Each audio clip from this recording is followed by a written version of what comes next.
How to fix AlJazira app not working. To fix if the AlJazira app isn't working, there could be various reasons for this. The first thing you can try to check is the internet connection. If you're using Wi-Fi, you can try to switch to cellular data or vice versa and see if that helps you solve the problem. If that doesn't and you're using the AlJazira Bank app on Android, long press the app icon.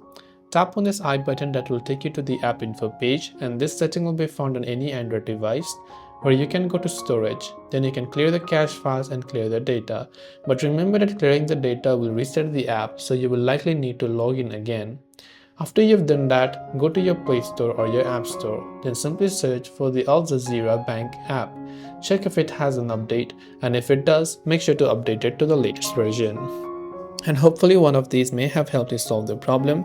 If you have got any further questions, feel free to leave them down below. As always, thanks for watching and see you soon in the next video.